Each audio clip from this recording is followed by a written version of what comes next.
Hello friends, welcome to unfolded by Saundarya. आज जो हमारे साथ पर्सनालिटी है वो एक बिजनेस वूमेन। उन्हें कोई इंट्रोडक्शन की ज़रूरत नहीं है, ना ही उन्हें उनके किसी ब्रांड को इंट्रोडक्शन की ज़रूरत है। ये एक ऐसी पर्सनालिटी है जिनके विजन ने, जिनके हार्डवर्क ने, जिनके डेडिकेशन ने एक सैलून को चेन ऑफ सैलून्स का नाम दे दिया है। स्टाइल एंड सीजर ये एक ब्रांड ही नहीं, ये एक ऐसा ब्रांड है जो ब्यूटी लवर्स के अंदर एक गोल्ड स्टैंडर्ड, एक लग्जरी, एक ट्रस्ट का सिनोनिम सेट करता है। आज हम उनकी कहानी, एक स्टाइल एंड सीजर का सफ़र जो आज n नंबर ऑफ सैलून्स तक पहुंच गया है और इनफैक्ट जयपुर से बाहर उदयपुर और राजस्थान से बाहर गुड़गांव तक पहुंच चुका है। आज उनकी कहानी उन्हीं की ज़ुबानी। आइए मिलते हैं ऋतु जी से।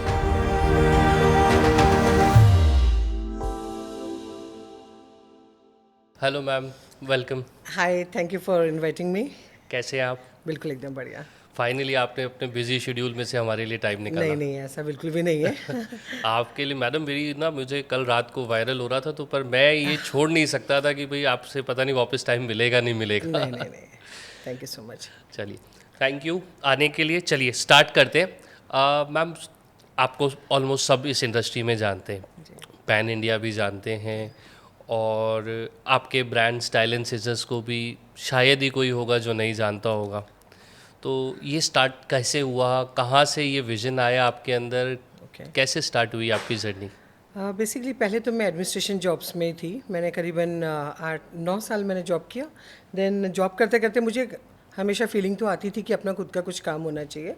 तो देन फाइनली मैंने ड्रॉप आउट किया जॉब से एंड ये स्टार्ट किया 2003 में। 23 इयर्स होने वाले हैं अभी नेक्स्ट मंथ। ओके, तो कैसी कौन सी एडमिनिस्ट्रेशन जॉब्स करते थे? एडमिन जॉब मतलब बेसिकली जो भी प्रोजेक्ट्स होते थे मुझे उनको पूरा सेटअप करना होता था। देन उसके अंदर जैसे मैन पावर रखना, उसको मैनेज करना, उसकी मार्केटिंग, सब कुछ, मतलब basically total admin including finance. तो सारा करीबन 9 साल मैंने जॉब किया उस फील्ड में।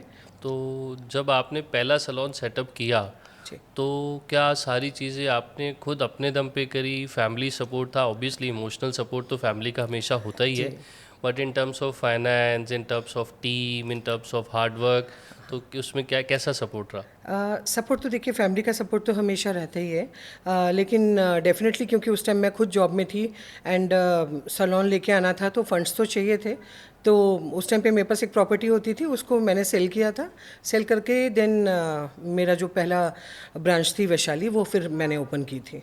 ओके, तो मैम आपने उस समय बैक इन 2003 आपने इतना बड़ा रिस्क लिया प्रॉपर्टी सेल करने का, तो क्या कभी सेकंड थॉट नहीं है कि शायद नहीं चला तो? नहीं, एक्चुअली जिस टाइम पे सेटअप किया भी था, और शुरू से ही मेरी आदत है कि काम तो करते रहते हैं। हाँ, लेकिन जिस टाइम शुरू किया था उस टाइम ये इतना बड़ा विजन नहीं था कि धीरे धीरे स्टाइल एंड सीजर कि आज हमारे 17 प्रोजेक्ट्स हैं। वो विज़न तो डेफिनेटली उस टाइम नहीं था, लेकिन हाँ, उस टाइम ये था कि बस कुछ करना है, कुछ अपना खुद का काम होना चाहिए। तो एंड सेकेंडली मुझे किसी से भी पैसा नहीं चाहिए था। मैं नहीं चाहती थी कि किसी भी डेप्ट में आके मैं कोई काम करूं। तो फिर यही डिसाइड किया घर में कि जो हमारी प्रॉपर्टी थी उसको सेल किया एंड आई स्टार्टेड। बहुत ब्रेव डिसीजन था। Yeah. आज की तारीख में कोई भी अगर इस इंडस्ट्री में आना चाहे तो वो अपनी पर्सनल या पेरेंटल प्रॉपर्टी बेच के आने के लिए तो बहुत दम चाहिए। जी, ब्रेव डिसीजन मैम। तो जब आपने स्टार्टिंग में स्टार्ट किया, आप बता रहे थे आपका कोई ऐसा इतना बड़ा विजन नहीं था, आप एक सैलून कर रहे थे, तो उस सैलून में आपने शायद अपनी जॉब, अपनी रेगुलर लाइफ से क्विट करके एस्केप करने के लिए आपने एक सैलून सेटअप किया था। तो उस समय के स्टार्टिंग के क्लाइंट्स के फीडबैक भी आते होंगे, जिसमें आपको कई बार आपको पावर भी दी होगी, कई बार डिस्करेज भी किया होगा, और वैसे भी हमारे इंडियन क्लाइंट्स तो बहुत ही अच्छे होते हैं, ज्ञानी होते हैं, वो कुछ भी ज्ञान दे जाते हैं। तो कुछ ऐसी याद आपको पुरानी? लेकिन दिशान जी, सच बता रही हूँ, हम लोग इतने लकी थे जब मैंने ये खोला था सैलून, और उसके बाद जब क्लाइंट्स धीरे धीरे आने लगे तो सच में वो हमारी फैमिली थे। डिस्करेजमेंट तो कभी किसी ने नहीं किया, उल्टा वो लोग हम लोगों को जैसा हो सकता था वो लोग हमें गाइड करते थे, हेल्प करते थे। एंड क्योंकि हमारी टीम शुरू से ही बहुत स्ट्रांग थी, मेरा मेन फोकस था कि हम लोग, हमारी जो टीम है वो सारे वेल क्वालिफाइड होने चाहिए, उनके पास अच्छी एजुकेशन होनी चाहिए। देन धीरे धीरे, हाँ ठीक है, उसको वक्त लगा, लेकिन हमें कुछ सच ऐसी प्रॉब्लम नहीं आई कभी भी। एंड क्लाइंट्स शुरू से ही हमारी फैमिली थे। आज भी वो लोग यही कहते हैं कि हमें ऐसा लगता है कि जैसे घर में बैठे हैं। तो आई थिंक वो एक जो चीज़ थी उसने भी हमें काफ़ी ऊपर लेके गए वो लोग। तो आपने स्टार्टिंग शायद वहीं वैशाली ब्रांच से वैशाली करी ब्रांच थी, से और जहाँ तक मुझे पता है वो पहले आपने शायद किसी और नाम से ओपन किया नहीं था। नहीं, वो बेसिकली कई बार उसको रेंटेड, हाँ जी। मतलब रेंटल पे दिया था उस प्रॉपर्टी ओके। को, लेकिन क्योंकि खुद का बिजनेस करना था हाँ जी। तो फिर मतलब ये था कि मतलब उसको फिर खाली करा के एंड देन उस टाइम स्टार्ट किया। ओके, तो वो जो आपकी वो जो पहली प्रॉपर्टी हाँ है वो फर्स्ट डे से ही आपकी पर्सनल हाँ प्रॉपर्टी है, हाँ, उसको वो रेंटेड नहीं नहीं थी? नहीं, वो रेंटेड नहीं वो थी, रेंटेड नहीं वो थी, रेंटेड नहीं है। एंड वो मतलब स्टार्टिंग से हाँ, वहीं थी। एंड वो भी थैंक्स टू माय पेरेंट्स जिन्होंने वो प्रॉपर्टी खरीदी थी। हाँ जी। एंड जब मैंने अपना सैलून शुरू किया तो उन्होंने मुझे बोला कि भाई आप इसमें शुरू कर लो। ओके, सो तो मतलब ये फैमिली सपोर्ट से ही जी सारा कुछ जी हुआ। चलिए, मैम एक सबसे बड़ी चीज़ होती है टीम, हाँ, जो आज की तारीख में किसी भी सैलून को बना भी सकती है, बिगाड़ भी बिगाड़ सकती भी है। सकती है बिल्कुल। तो वो इनिशियल कोर टीम क्या आज भी आपके साथ है? सारे लोग मेरे संग हैं। आज हम लोगों को 23 इयर्स कंप्लीट होने वाले हैं। तो जिसने जब ज्वाइन किया था टचवुड, वो लोग सब मेरे संग हैं आज भी। एंड सही बताऊं तो मैंने कभी उनको मतलब टीम तो है ही, वो मेरा पार्ट है, लेकिन कभी भी मैंने उनको ऐसा नहीं लगा कि ऐसा उनको लगने नहीं दिया कि मैं एक ओनर हूँ। मतलब वो खुद अपने बॉस हैं, वो खुद ही डिसीज़न लेते हैं। मेरा मतलब मैं उनके काम में मैं भी इंटरफेयर नहीं करती हूँ। तो बेसिकली वो जो टीम स्ट्रेंथ है वो शायद इसलिए भी है कि उनको खुद को भी अपनी रिस्पॉन्सिबिलिटीज़ पता है और वो लोग मैनेज करते हैं संग में। एंड उन्हीं के कारण, हमारे क्लाइंट्स के कारण जो भी हम लोग आज काम कर पा रहे हैं या जो भी हमारा एक्सपेंशन हो रहा है, वो टीम है, फ्रेंड्स हैं, फैमिली है, सब लोग के कारण। आप टीम को तो आप पूरा, आपकी अथॉरिटीज़ रहती हैं, मैं हाँ, हम लोग जैसे उनके साथ बिल्कुल काम करते हैं तो हमें भी पूरा सारी डिसीजनिंग उनके हाथ में ही होती है कि उसको सबको पता है कि किसका क्या क्या जॉब रोल है, तो आपके ऊपर बात सबसे लास्ट में आती है। हाँ, मेरे को तो एक्चुअली आने नहीं देते हैं वो लोग, वो खुद ही मैनेज कर लेते हैं। कुछ बहुत ही कुछ ऐसा लगता है उनको तो फिर मुझसे बात करते हैं। कितना स्ट्रेसफुल रहा आज तक का सफ़र? सच बताऊं तो स्ट्रेसफुल नहीं रहा मुझे बिल्कुल भी, क्योंकि मुझको हमेशा ना हर मोमेंट मैंने अपने काम का बहुत एंजॉय किया है।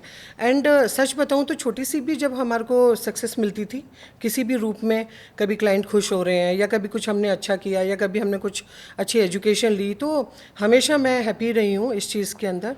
तो एज सच कोई स्ट्रेस नहीं मिला।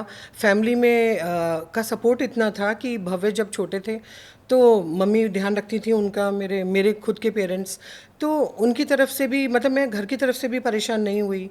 एंड सैलून में क्योंकि इतनी मेहनत करी तो सच बताऊं तो उस टाइम पता ही नहीं था कुछ भी।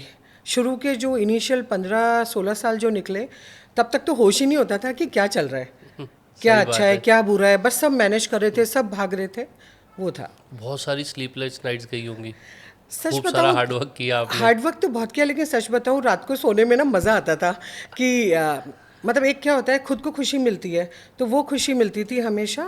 ऐसा मैं कभी परेशान नहीं हुई। मतलब उल्टा सच बताऊं, जैसे ब्राइड्स होती हैं या जब कभी हम लोग लेट भी हो जाते हैं ना, तो भी अंदर से ये खुशी रहती है कि हाँ यार चलो आज हम इतनी ब्राइड्स थी, या आज चलो हम लोगों ने ये अचीवमेंट लिया।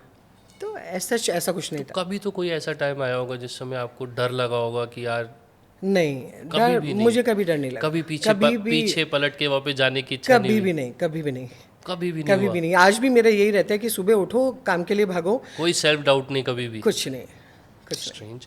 नहीं तो यूजुअली इतना बड़ा एम्पायर बनाते बनाते कई बार लोगों को सेल्फ डाउट ज़रूर आते हैं। नहीं। लेकिन दिशांत जी, इतने अच्छे लोग मेरे संग रहे हैं, चाहे मेरी फैमिली, मेरे फ्रेंड्स, मेरी टीम मेंबर, सच बताऊं तो मुझे कभी ऐसा नहीं लगा। उल्टा हाँ, मैं खुद उन लोगों को बोलती रहती हूँ कि यार अगर मेरे लायक कुछ काम है या मैं अगर कुछ और कर सकती हूँ या उनकी जो रिक्वायरमेंट्स होती हैं वो मैं कोशिश करती हूँ कि सब कुछ मैनेज रहे।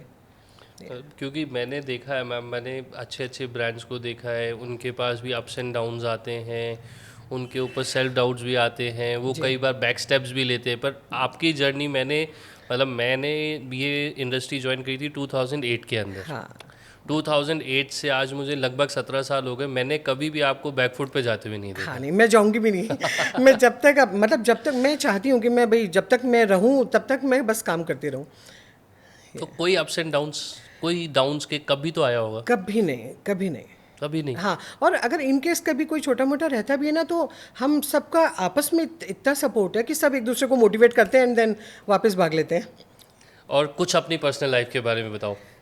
पर्सनल लाइफ के बारे में तो यही है कि अपना मी टाइम तो सबको अच्छा लगता है, तो जब मन करता है थोड़ा सा अच्छे सॉन्ग सुन लिए, कभी अच्छी बुक्स पढ़ ली, और मेडिटेशन अपने लिए तो यही है। देन भव्य है बेटा, उसके संग घूमने चले गए कभी, तो ये सब चीज़ें तो आप घूमना बहुत पसंद है। घूमना आपको बहुत पसंद है। हमें को पता है आपसे कई बार मिलने की इच्छा होती है तो आप मिलते नहीं हो, जब फ्री टाइम आता है आप घूमने निकल बिल्कुल जाते हो। बिल्कुल।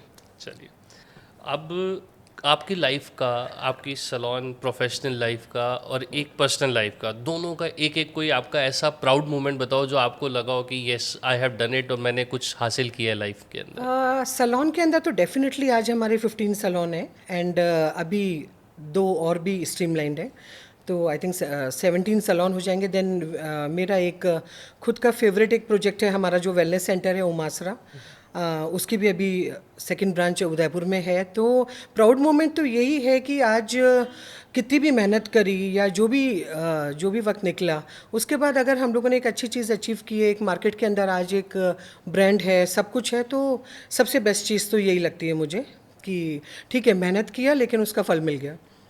बट स्टाइल एंड सीजर को तो मैडम आज की तारीख में कोई इंट्रोडक्शन की ज़रूरत नहीं है। वो मेरे हिसाब से तो ट्रस्ट और क्वालिटी का बेंचमार्क है, इसमें तो कोई डाउट नहीं है। तो आपकी पर्सनल लाइफ के अंदर कुछ ऐसी अचीवमेंट अपार्ट फ्रॉम वर्क, क्योंकि काम के बारे में तो आपके जानते ही हैं लोग सारे के सारे, कोई पर्सनल अचीवमेंट लाइफ में आपको जो पर्सनली इतनी अच्छी लगी हो कि आपको लगा हो कि हाँ मैंने कुछ अचीव किया है लाइफ में, पर्सनल अचीवमेंट कहूँ तो या हैप्पीनेस मान सकते हो उस चीज़ को जिससे आपको पर्सनली बहुत खुशी मिली हो? सच बताऊं तो मेरा तो प्रोफेशनल पर्सनल सब स्टाइल एंड सीजर है। मेरी मतलब शुरुआत भी यहीं से होती है और एंड भी यहीं से हो जाती है। पर्सनल लाइफ में डेफिनेटली भगवान का बहुत शुक्रिया है कि आज जब शुरू किया था डेफिनेटली हम लोग उस टाइम पे, मतलब आज जो भी कुछ मिला है मेहनत के बाद, वही सबसे बड़ा अचीवमेंट है। एंड भगवान को हमेशा थैंक्स बोलती हूँ कि ये सब जो मुझे मिला। आई थिंक पर्सनल अचीवमेंट तो यही कह सकते हैं कि आज जो मेहनत करी थी, आज जब मैं उसको देखती हूँ कि हाँ 23 साल की मेहनत के बाद जो मुझे एक लगता है वही मेरा शायद पर्सनल अचीवमेंट है।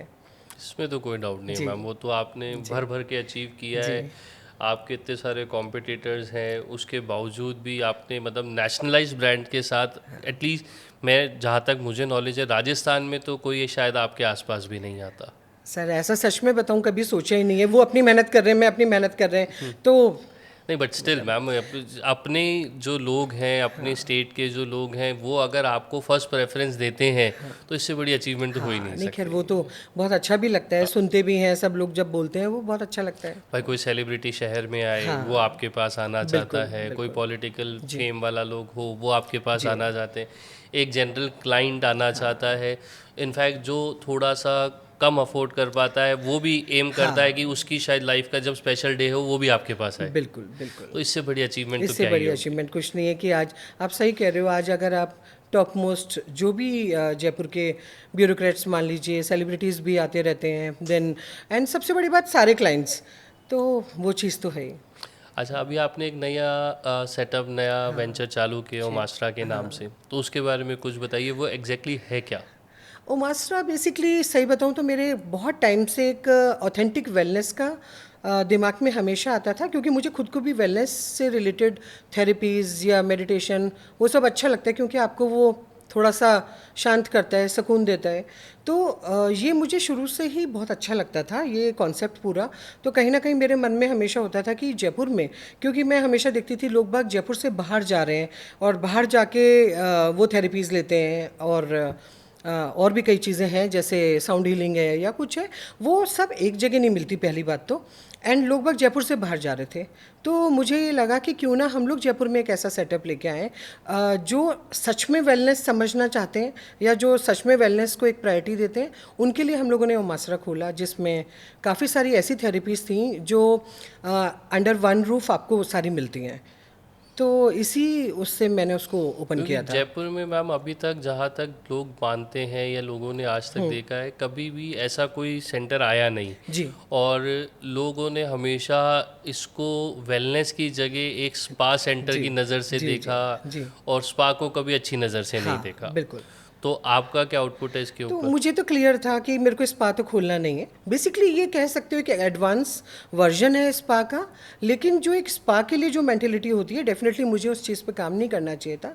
हम लोग ने कभी भी उस मेंटलिटी के संग काम नहीं किया है, तो ये क्लियर था कि हम लोग एक वेलनेस सेंटर ला रहे हैं। धीरे धीरे लोग बाग अब हमारा कॉन्सेप्ट समझ रहे हैं कि ठीक है, एक स्पा है, आप मसाज के लिए जा रहे हैं एंड ठीक है आप आ गए, लेकिन ये एक पूरा जो बोलते हैं माइंड बॉडी सोल, ये उस कॉन्सेप्ट के ऊपर है कि सच में ही अगर आपको एक ट्रू वेलनेस चाहिए तो आप उमासरा आइए, जिसको कि धीरे धीरे अब लोग बाग समझ रहे हैं। लोग बाग आते हैं जब उनको एक डिफरेंस महसूस होता है कि हाँ स्पा में और एक हमारे वेलनेस सेंटर में क्या फ़र्क है, तो उनको बहुत अच्छा लगता है। देन जब फिर हम लोगों को उनका फीडबैक मिलता है, तब अब हमें लग रहा है कि भाई धीरे धीरे अब लोग बाग उस चीज़ को, उस कॉन्सेप्ट को लेने लगे।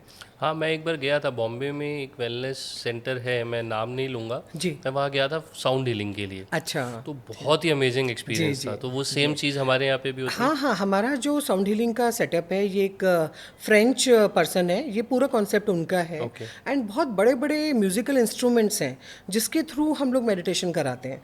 मेडिटेशन है, देन उसके संग प्राणायाम होता है, उसके संग even we have aqua yoga, salt therapies, काफ़ी सारी चीज़ें हैं।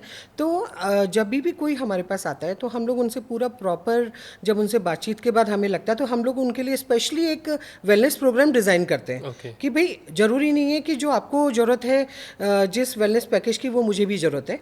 तो एज़ पर क्लाइंट नीड या उनके लाइफस्टाइल के अकॉर्डिंगली फिर हम लोग उनको डेवलप करके देते हैं पूरा एक कॉन्सेप्ट, जिस पे फिर वो लोग आते हैं। करीबन कभी कोई 7 दिन के लिए आता है, कभी कोई 10 दिन 15 दिन ऐसे भी आते हैं। एंड डे पैकेज तो होते ही हैं। तो मतलब इसको ये मान सकते हैं कि जिसको भी पूरा डिटॉक्स होना है, हाँ, माइंड बॉडी सोल, वो आपके पास आ जाए। वो आ सकते हैं। और मतलब 100% ग्रूमिंग का जी, आपने जी। अब सबका बीड़ा उठा लिया है। नहीं चाहे स्टाइल एंड ऐसा कुछ सिंगल नहीं हो, है, चाहे उमासरा हो। ऐसा कुछ नहीं है। हाँ, बस कोशिश है कि एक अच्छा कॉन्सेप्ट मार्केट के अंदर लेके आऊँ, बस वही था। अभी हम लोग इसका रेजिडेंशियल प्रोग्राम भी बहुत जल्दी शुरू कर रहे हैं। अभी तक हम लोगों ने रेजिडेंशियल स्टार्ट नहीं किया था, वो भी अब हमारा शुरू हो गया।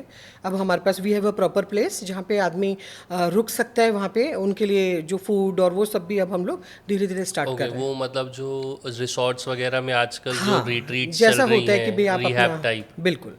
Very nice. ये एक नया कॉन्सेप्ट आने वाला है। हाँ बिल्कुल। तो आप जैसे बताया आपने, मैम, जहाँ तक हमने देखा है कि फेलियर जो होते हैं वो अपने आप में एक MBA होता है जी। तो कोई आपको ऐसी सीख कभी लाइफ में मिली, या कोई आपके एडमिनिस्ट्रेशन टाइम पे कुछ ऐसी चीज़ कोई आपको हर्ट करी हो कि जिसकी वजह से आज आपने ये इतना बड़ा स्टेप लिया और यहाँ तक पहुँचे? कोई एक पेन चेक मोटिवेशन तो सबको होता है। हाँ, मतलब मुझे ऐसा लगता था कि जो काम, क्योंकि मेरे अंदर शुरू से ये डेडिकेशन बहुत रहता है काम के लिए, तो मुझे डेफिनेटली क्यों ऐसा लगता था, क्योंकि मेरे को जो मैं काम करती थी उस लेवल का, मुझे कई बार होता है ना कि आदमी वैल्यू नहीं, मतलब ठीक है, ऐसा नहीं है कि आपको कुछ भी वो नहीं हो रहा, लेकिन कहीं ना कहीं मुझे लग रहा था कि लोग आपके काम की उतनी वैल्यू नहीं करते जितना आप उनको दे रहे हो काम करके। तो फिर मुझे लगा कि जब हम दूसरे के लिए अब मेहनत कर ही रहे हैं तो, और फिर भी वो लोग नहीं समझ रहे हैं अगर, तो फिर बेटर रहेगा कि मैं अपना खुद का काम शुरू करूं। एंड ठीक है। तो आप किसी प्राइवेट कंपनी में करते थे? हाँ, या प्राइवेट जॉब, मेरे प्राइवेट जॉब। आप आज बोल सकते हो उनका नाम, जिनका काम पसंद नहीं आया था आपको, बोल दो। नहीं नहीं नहीं, ऐसा कुछ नहीं है। बेसिकली काम पसंद वाली बात नहीं है, लेकिन मतलब कई बार एक होता है ना कि एक एप्रिसिएशन, जो आप इतनी मेहनत करके भी आपको वो एप्रिसिएशन नहीं मिल रहा है, जो कि हर जना डिजर्व करता है। Obviously, हाँ। ये तो आई थिंक वो रीज़न था। एंड सबसे बड़ी बात बताऊँ, उससे भी बड़ा रीज़न ये था कि मेरे को बचपन से ही कहीं ना कहीं दिमाग में आता था कि खुद का काम होना चाहिए। लेकिन हाँ, क्योंकि उस टाइम पे आपकी फाइनेंशियल कंडीशन, और आप यंग होते हो, आपको उस टाइम इतना पता नहीं होता कि आपको क्या करना है, आप किस फील्ड में जाओगे ज़्यादा, मतलब उस टाइम इतना वो नहीं था। तो मतलब जॉब्स में आए, लेकिन वो जो सबसे पहली बात तो एजुकेशन, जब मेरा पीजी ख़त्म हुआ उसके बाद मैंने काफ़ी सारे ऐसे भी कोर्सेज़ किए, पीजी डिप्लोमास और भी किए, जिसने मुझे एजुकेशन में बहुत हेल्प की। Labour welfare, sales and marketing, personnel management, बहुत सारे मैंने पीजी किए थे। तो उस पहले तो अपनी एजुकेशन, देन फिर उसके बाद वर्क एक्सपीरियंस, उन सबको जोड़ के जब मुझे कई, मतलब मेरे को अंदर से लगता था कि जो एक पोटेंशियल जो है मेरे के, मतलब मेरे को लगता था कि जो पोटेंशियल के संग मैं और मेहनत करके और अपना मतलब एक ब्रांड बना सकती हूँ, वो उस कारण से फिर इस फील्ड में आना हुआ। आपकी मैम यही सारी एजुकेशन की वजह से मुझे लगता है कि जो हो रहा है वो हो रहा है, क्योंकि हम आजकल सैलून्स को देखते हैं ना, तो एक छोटी सी कॉमन मिस्टेक जो हर एक एंटरप्रेन्योर करता है, वो ये है कि वो सब चीज़ें उसको खुद को करनी है। हाँ, मतलब सेल्स भी खुद को देखनी है, हाँ। ट्रेनिंग भी खुद को देखनी है, सब चीज़ें। पर आपने जो चेंज लाया वो आपने कहा कि मैनेजमेंट मेरे हाथ में रखती हूँ, बाकी सब चीज़ें मैं बांट दूंगी। तो वही वजह है आपकी सक्सेस की बिल्कुल कि वो आपकी टीम शायद वो देखो हमेशा होता है ना, आपने जितनी मेहनत करी, अगर जब मैंने जॉब भी किया था तो वहाँ से मैंने बहुत सीखा। जो मेरे सीनियर्स थे, जब मैं उनको काम करते हुए देखती थी, या जब मैं उनके होता ना उनके जब सेटअप्स देखती थी या उनके जो ऑर्गेनाइजेशन देखती थी, तो वो भी मुझे बहुत मोटिवेशन मिलता था उस चीज़ों से कि जब ये कर सकते हैं तो मैं क्यों नहीं कर सकती। आपने 2003 से चालू किया था, हाँ आज 2025 है, हाँ बहुत इंडस्ट्री बदल गई। हाँ। सबसे बड़ा बदलाव क्या दिखा आपको? सबसे बड़ा बदलाव मुझे, जो कि एक बहुत पॉजिटिव बदलाव है, पहले हमारे फील्ड को ना इतना लोग बाग थोड़ा इसको, क्योंकि Respect नहीं देते थे। रिस्पेक्ट नहीं देते थे। उसका एक रीज़न होता था कि एजुकेशन, जो लोग पढ़े लिखे थे वो इस फील्ड में नहीं आते थे ज़्यादा, मतलब इसको अदरवाइज नहीं ले, लेकिन हमारी एक फील्ड ऐसी है जिसके अंदर हेयर ड्रेसर्स वगैरह थोड़ा बहुत ज़्यादा एजुकेटेड नहीं Education होते नहीं हैं। लेकिन अब अगर आप आज का सिनेरियो देखें, आज टॉप मोस्ट फैमिली के जो बच्चे हैं या जो फैमिलीज़ हैं, वो लोग इस फील्ड में एंटर कर रहे हैं।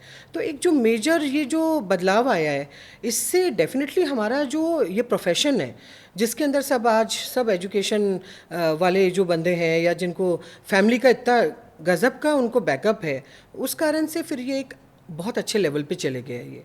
तो ये एक मेजर डिफरेंस है जो कि मेरे को लगता है। पर इनकी वजह से सलोन को थोड़ा सा नुकसान भी हुआ है। सर एक बात बताऊं, अब अपने जयपुर में 50 लाख लोग रहते हैं। आज यहाँ पे कितने भी सैलून खुल जाए, हर जने के पास काम है, और जो मेहनत कर रहा है उसको तो काम मिलेगा ही मिलेगा। अगर हाँ हम लोग काम नहीं करते या फिर कहीं ना कहीं कोई कमी आती है, तो डेफिनेटली वो आदमी पीछे जाएगा। लेकिन अगर आप अपने आप को रोज़ाना आप अपने आप को मोटिवेट रखते हो, आप नई नई चीज़ें लेके आते हो, आप कोशिश करते हो कि यार आप, और जो वर्ल्ड में जो भी बेस्ट थेरेपीज चल रही हैं या जो ट्रेंड्स चल रहे हैं, जब हम लोग उसको इनकॉर्पोरेट कर रहे हैं हमारे बिजनेस में, हमारी टीम को एजुकेट कर रहे हैं, तो मुझे नहीं लगता कि किसी को भी टेंशन लेने की ज़रूरत है। आज हम लोग, अगर हम लोग हमारा काम भी कंप्लीट कर लेना, सच बता रही हूँ, उसमें भी रात के 10 बज जाते हैं। ये तो ऐसे घबराने की तो कोई बात ही नहीं है, हर जन अपना अपना काम कर रहा है। क्या आपके हिसाब से मतलब जितने भी मर्जी सलोन खुल जाए सबके पास काम रहेगा? काम तो रहेगा सर।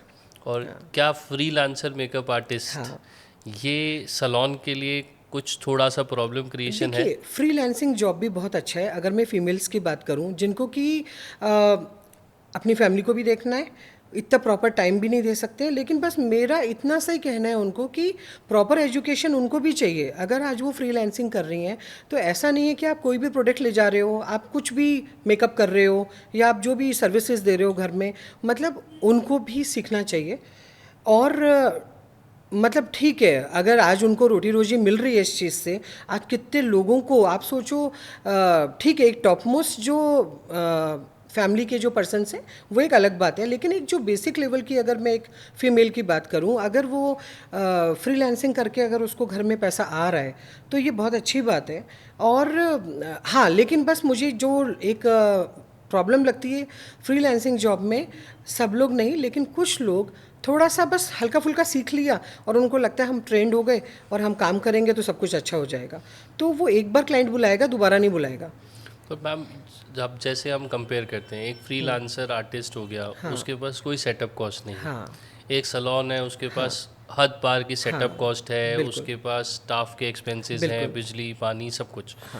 तो अब मेकअप जो है वो आजकल डोर फैसिलिटीज़ चालू हो गई जी। है। तो पहले सलोन्स पे होते थे तो सलून को पहली प्रेफरेंस मिला करती थी, बिल्कुल, आज फ्रीलांसर को पहली प्रेफरेंस मिलती है। हाँ।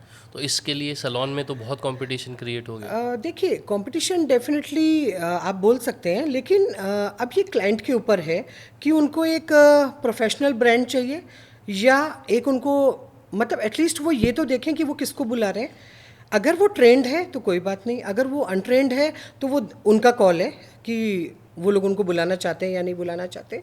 एंड डेफिनेटली अगर इस फ्रीलांसिंग जॉब्स के कारण सलोन की बात करूं, तो हमारे पास इतनी सारी चीज़ें जो कि हम लोग इनकॉर्पोरेट कर सकते हैं अब। और भी मेकअप देखो, जिसको एक अच्छा सेटअप चाहिए, जिसको एक लगता है कि नहीं मेरे को एक जिसका काम उन्होंने इतने सालों से देखा हुआ है, अगर उनको लगता है कि मुझे मेकअप इनसे ही कराना है या जो भी हेयर स्टाइलिस्ट हैं जो पूरे साल उनके संग काम कराने आते हैं, तो मुझे नहीं लगता कि बहुत ज़्यादा क्लाइंट स्विच होता है। क्लाइंट आता है आपके पास, और अगर इन केस अगर वो क्लाइंट उसको काम देख के अगर बुला रहा है तो इट्स ओके। हमारे पास भी बहुत सारी फील्ड्स हैं अब, जैसे अभी हम लोग स्किन एस्थेटिक्स में भी आ रहे हैं, धीरे धीरे सारे सैलून वाले आ रहे हैं। तो अब ऐसे तो डॉक्टर भी बोलेंगे कि भाई ये सैलून वाले एस्थेटिक में आ रहे हाँ हैं, जी। तो ठीक है।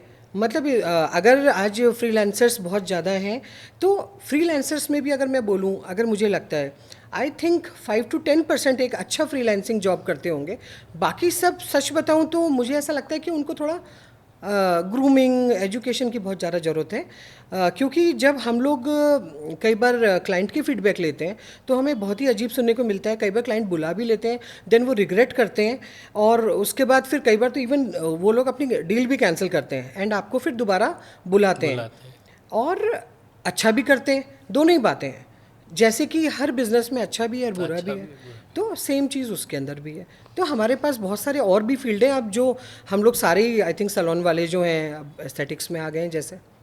अच्छा मैम, एक सबसे बड़ी प्रॉब्लम जो एक हमारी इंडस्ट्री में पर्टिकुलरली राजस्थान के अंदर हम लोग फेस करते हैं कि हमारी सैलून इंडस्ट्री में यूनिटी नहीं है। यूनिटी नहीं है। यूनिटी नहीं है। हम एक दूसरे के साथ compete ज़रूर करते हैं, बट हम हेल्दी कंपटीशन नहीं करते। हम एक दूसरे के लिए हम किसी भी एंड तक चले जाते हैं। हाँ, और ये हमने दूसरी स्टेट्स में भी देखा है, बट वहाँ पे ग्रुप्स हैं, वहाँ यूनिटी है थोड़ी सी, तो यहाँ पे वो नहीं है। सच बताऊं तो दिशांत जी, मुझे ये लगता है, देखो आज हमारा एक ऐसा फील्ड है ना, हम लोग सुबह से रात तक काम करते हैं। सच बताऊं तो शायद एक ये भी रीज़न है, ज़रूरी नहीं है कि फ्री हो पाएँ एंड मिलें। एंड क्योंकि शुरू से ही कभी ऐसा कुछ रहा नहीं, तो ठीक है। आज फ्रेंड सर्कल सबके हैं, ऐसा नहीं है, दोस्त तो बहुत सारे हैं, मिलते भी हैं सारे। लेकिन हाँ, अगर जैसे आप कहो कि गैदरिंग, सबकी एक संग गैदरिंग, वो थोड़ा कम देखने के लिए मिलती है, क्योंकि कभी किसी का कोई टाइम नहीं बैठ पाता है, कभी कुछ हो जाता है। बाकी फ्रेंड्स तो हमारे इंडस्ट्री में बहुत सारे हैं। नहीं मैम, मेरा कहने का मतलब है जैसे आप सलोन्स हैं, आपके साथ में जैसे और जो अच्छे सलोन्स हैं, मतलब हम बाकी स्टेट्स के अंदर देखते हैं कि वो लोग सब मिलते भी हैं, दे पार्टी टुगेदर, वो घूमने भी साथ में जाते हैं, बट वो बॉन्डिंग, जो अटैचमेंट हमारे यहाँ पे कम दिखता है। मे बी, क्या या तो अब माइंडसेट का किसी फर्क है? हाँ, माइंडसेट का तो फ़र्क नहीं है, मुझे लगता है शायद वो ये सब थोड़ा थोड़ा थोड़ा भी सोचेंगे, और अगर इस चीज़ पे वर्किंग होगी तो सब मिलेंगे, सब खुश हैं एक दूसरे से मिलके। सब अच्छा कर रहे हैं, सब अपने अपनी लाइन के अंदर, बिल्कुल। अपने अपने जोन में सब सब सक्सेसफुल है। सक्सेसफुल हैं और अच्छा है सब। अच्छा, आपके हिसाब से, मुझे आप नाम नहीं लोगे मुझे पता है, पर आपको मैं इंसिस्ट करूंगा नाम लेने के लिए। आपके हिसाब से दो ऐसे ब्रांड्स हाँ, जो आपको आपका कंपटीशन लगते हैं अभी या नियर फ्यूचर में, एक ऑन अ नेशनल लेवल, क्योंकि अब आप नेशनल हो रहे हो, अब आप राजस्थान से बाहर भी जा चुके हो, जी और एक राजस्थान लेवल पे जी। दो एक ऐसे सलोन चेन्स या स्टैंड अलोन सलोन, कोई ऐसा नाम जो आपको लगता है कि आपके स्टैंडर्ड के इक्वलेंट उनका स्टैंडर्ड आता है? ऑल्दो बहुत सारे हैं, हाँ हाँ। बट स्टिल एक आपकी नज़र के अंदर कि वो मेरे बिल्कुल एकदम टक्कर के है। सर देखो, जज तो मैं कभी भी नहीं करूँगी किसी को भी, वो बिल्कुल सही बात अच्छा, है। आपका पसंदीदा बता दो। अगर आप स्टाइल एंड सीजर नहीं होता, आपका एक क्लाइंट होते, हाँ, तो आप स्टाइल एंड सीजर के अलावा कौन से सलोन को वोट देते? देखिए बहुत अच्छे अच्छे ब्रांड है। अगर मैं नेशनल लेवल पे बात करूँ, गीतांजलि है, लुक्स है, ये ट्रू फिट एंड हिल है, बहुत सारे नेशनल लेवल पे ब्रांड्स हैं। एंड अगर मैं राजस्थान लेवल पे बात करूँ, तो सच बताऊँ तो कंपटीशन की बात तब आती है, अभी ऑलमोस्ट मतलब स्टाइल एंड सीजर की अगर बात करें तो हमारा पोर्टफोलियो बहुत स्ट्रॉन्ग है। स्ट्रॉन्ग है। तो सच बताऊं तो ये सब चीज़ें ना तो मैं नेशनल लेवल, ना कोई अपने राजस्थान लेवल कभी दिमाग में आता ही नहीं है। बस मेहनत करे जा रही हूँ, बस मेहनत करनी है, मेहनत करनी है। और ऐसे ही मुझे लगता है यार, हर जना मेहनत कर रहा है। मुझे पता है, आपका ये डायलॉग सुन के ना शाहरुख खान का एक इंटरव्यू याद आ गया, मेरा कंपटीशन सिर्फ मेरे साथ है और सच किसी में के साथ नहीं है। एक्चुअल में है, एक्चुअल में है, आप मानोगे नहीं। कभी ये ध्यान भी नहीं जाता कि बगल वाला क्या कर रहा है। सच बता रही हूँ मैं, अपनी अपनी चीज़ों से ही फुर्सत नहीं मिलती है, उसी के अंदर लगता है वक्त कम है। और यहाँ पे देखो, लोग क्या कहते हैं, एक दूसरे के घर में क्या हो रहा है वो देखने में ज़्यादा नहीं, इंटरेस्टेड होते हैं, अपार्ट अपने घर में क्या हो रहा नहीं नहीं, ऐसा टचवुड बता रही हूँ, मेरे संग तो बिल्कुल भी नहीं है। है। नाइस। अच्छा मैम, आप इतने बदलते टाइम के अंदर, मतलब 2003 से 2025 15 सलोन्स, मतलब हर लगभग सवा साल 1.5 साल में एक एवरेज एक सलोन की हम ओपनिंग कर रहे हैं, तो टीम भी आप एक्सपेंड करते जाते हैं, तो टाइम भी बदलता जा रहा है, तो टीम को आप रेगुलर अपग्रेड कैसे रखते हो? अपग्रेडेशन तो देखिए डेफिनेटली हमारे संग जो भी इंटरनेशनल ब्रांड्स हैं, जो भी हेयर कंपनीज़ हैं या ब्यूटी की कंपनीज़ हैं, वो लोग ट्रेनिंग्स देते हैं। काफ़ी अच्छे ट्रेनिंग का हम लोग बहुत ज़्यादा ध्यान देते हैं कि हर ब्रांड जो भी हमारे स्टाफ है उनको ट्रेन करे आके। एंड प्लस हमारी इंटरनल ट्रेनिंग्स भी बहुत चलती रहती हैं। उनकी ग्रूमिंग या जो भी चीज़ें हम लोगों को कमी लगती है कई बार, या वो सब ट्रेनिंग उनकी चलती रहती है। नया स्टाफ आता है, उनको फिर सीनियर्स ट्रेन करते हैं। एंड इंटरनेशनली कई हमारे कोर्सेज होते हैं जिसमें ज़्यादातर हम लोग, हमारे जो सीनियर्स होते हैं या मतलब कई और लोग जो अच्छे परफॉर्मर हैं, वो लोग जाते रहते हैं। तो आप ऐसा कैसे होता है कि आप पूरे 15 के 15 सेंटर्स पे एक जैसे स्टैंडर्ड क्वालिटी सारी चीज़ें आप कैसे मेंटेन कर पाते देखिए उसके बारे में तो मैं आपको यही कहूँगी कि जो भी हमारी कंपनी के बैकबोन्स हैं, जो आज मेरे संग 23 साल से संग संग चल रहे हैं, सारे लोग जिन्होंने अपनी अपनी ब्रांच जाके संभाली, वो मेरा बैकबोन है। अकेले मैंने कुछ नहीं किया ऐसा कि भाई उनके बिना मैं कुछ हूँ, नहीं हूँ। तो उन्होंने जाके, मैंने उनको सिखाया, उन्होंने फिर अपनी टीम को सिखाया। तो हमारा जो हायरकी है वो इस तरीके से है कि हम लोग आपस के अंदर ट्रेनिंग देते हैं। जो सीनियर्स हैं वो फिर थोड़ी जिम्मेवारी लेते हैं, फिर उनसे नीचे वाला जो सेकंड लेवल होता है, थर्ड लेवल होता है, वो फिर उन नए वाले लोगों को सिखाते हैं। कंपनीज आती हैं, देन बहुत सारी वीडियोस होती हैं जो कि प्रोफेशनल वीडियोस होती हैं, जैसा स्किन के ऊपर है या स्किन की एनाटॉमी पे है या हेयर के एनाटॉमी पे है। तो ऐसा करके हम लोग टाइम टू टाइम ट्रेनिंग की पूरी कोशिश रहती है कि उनको हम लोग सिखाएं, मेकअप्स की, तो चलता रहता है। तो मैम आप कभी भी इन्वॉल्व नहीं होते, ना आपका नाम कभी किसी कंट्रोवर्सी में आया ना आप कोई एक्सपोज वगैरह में खास जाते हो, तो फिर आप अपने आप को अपग्रेड रखते कैसे हो? अपग्रेड मेरे पास इतना, मैं इतनी पढ़ाई करती हूँ आप सोचोगे नहीं। मेरे को बहुत अच्छा लगता है इस फील्ड के ट्रेंड्स जानना, उनको देखना, मतलब बहुत सारी चीज़ें हैं, इसी के अंदर ही बिजी रहती हूँ हमेशा। मतलब क्योंकि यूजुअली बहुत टफ हो जाता है, आप एक तरफ से काम में बिजी हो, ना इंडस्ट्री की गॉसिप में आपको इंटरेस्ट है, ना आपको किसी के बारे में सोचने में इंटरेस्ट है, ना आपको किसी एक्सपो में इंटरेस्ट है। सच में। तो फिर कैसे हो पाता है ये? हो पाता है, खुद का ही सेल्फ मोटिवेशन कह सकते हो आप। खुद को ही अच्छा लगता है एक्चुअली मेरे को, क्योंकि शुरू से इतनी आदत पड़ चुकी है काम करने की ना, तो वो मुझे पता है कि क्या करना है अब। मतलब अभी कल क्या काम बचे हैं पेंडिंग, वो पूरी टू डू लिस्ट होती है, उसके अंदर लिखा होता है, फिर देन ठीक है करना है। नहीं मैंने, मैं तो छोटे से देखता हुआ आ रहा हूँ, आपके जितना मेहनत तो कोई भी नहीं करता। नहीं नहीं, ऐसा तो नहीं है। ऐसा देखो, मेहनत तो हर जना कर रहा है, हर जना अपने फील्ड में मेहनत कर रहा है। नहीं वो तो कर रहा है मैम, पर लगातार 23 साल से एक ही स्पीड से लगे रहना, वो अपने आप में इंस्पिरेशन है। अच्छा मैम, आपका सबसे बड़ा यूएसपी क्या है स्टाइल एंड सीजर का, जो आपको दूसरों से अलग करता है? सच बताऊं तो एक जो फैमिली एटमॉस्फेयर हमारे सैलून का, जिसमें कि क्लाइंट को कभी भी ये नहीं लगता कि वो कहीं जा रहा है, बस उसको थोड़ी देर जाना है, अपना काम कराना है एंड वापस आ गया। पहली यूएसपी तो यही मुझे लगती है कि क्लाइंट हमें एज अ फैमिली समझते हैं। शायद यही रीज़न है कि क्लाइंट अपने आप आते हैं, वो किसी भी तरीके से हमें हेल्प करने की कोशिश करते हैं। उनका जो एक अटैचमेंट है हम लोगों से, वो मुझे सबसे बड़ी यूएसपी हमारी लगती है। And second, hard work of the team, ये हमारी यूएसपी है।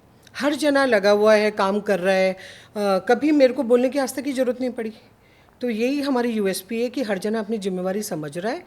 और क्योंकि ये घर ही है हमारा, कभी कभार कोई चीज़ होती भी है तो हम लोग सारे आपस में बैठ के उस चीज़ को मैनेज कर लेते हैं।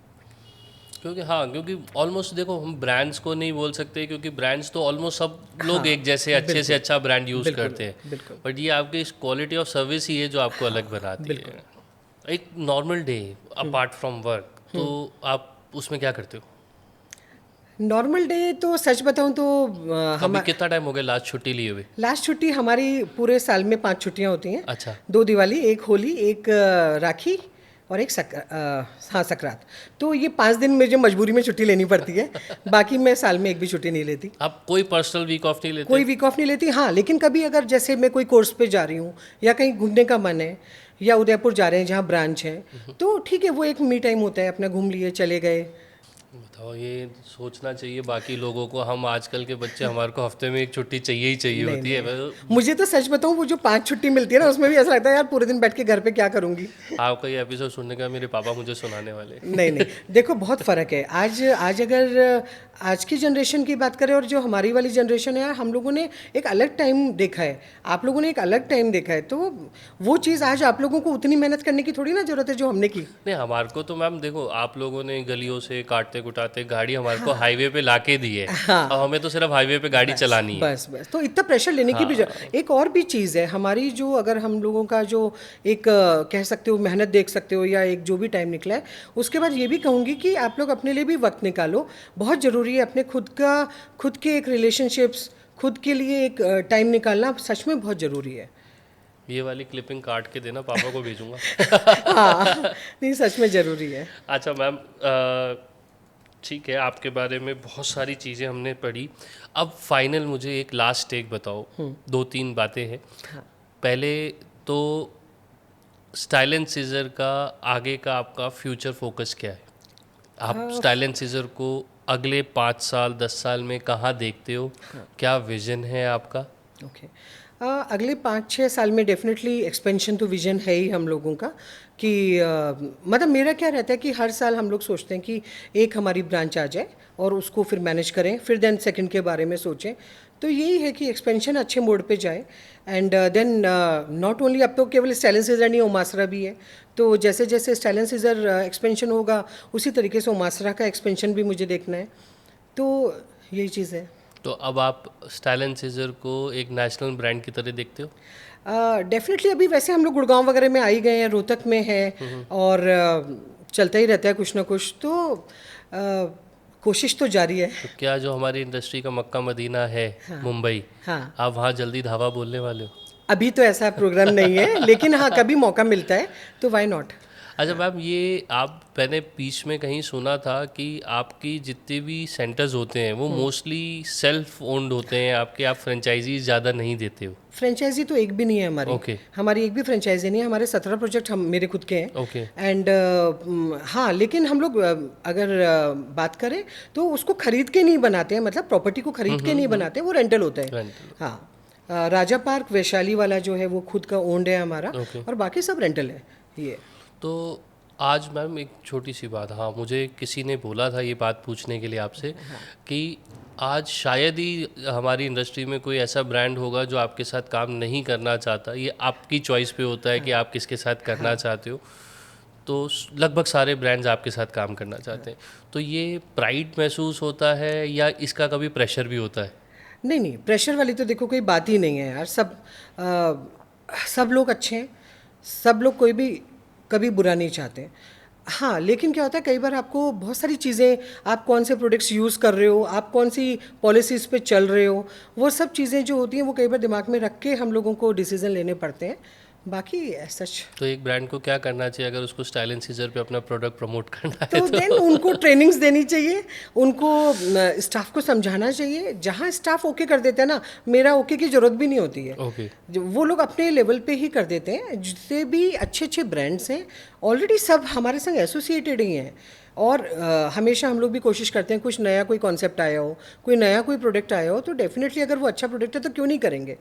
अच्छा, कोई एक या दो कोई गोल्डन टिप्स जो अभी सैलून इंडस्ट्री में एंटर हो रहे हैं या जिनके ऑलरेडी स्टैंड अलोन सैलून है, आप उनको क्या गोल्डन टिप दोगे कि वो फ्यूचर में अपने आप को स्टाइल एंड सीजर के जैसा बड़ा ब्रांड बना सके? बहुत मेहनत करनी पड़ेगी, इतनी ज़्यादा मेहनत करनी पड़ेगी। मैं सच बता रही हूँ, आप किसी भी मोड में हो लाइफ के, लेकिन आपको उन सब चीज़ों को हटा के भी आपको मेहनत करनी पड़ेगी। मेहनत के बिना कुछ भी नहीं है। एंड एजुकेशन सेकेंड इज, आपको सीखना पड़ेगा रोज़। आज मुझे 23 साल बाद भी रोज़ मुझे सोचना पड़ता है कि यार अब क्या नया, अब क्या नया। तो बहुत आराम से नहीं बैठ सकते कि मेरा सैलून सेटअप हो गया, बढ़िया चल रहा है, तो अब स्ट्रेस फ्री हो, अब तो कमाना ही कमाना है। बिल्कुल नहीं।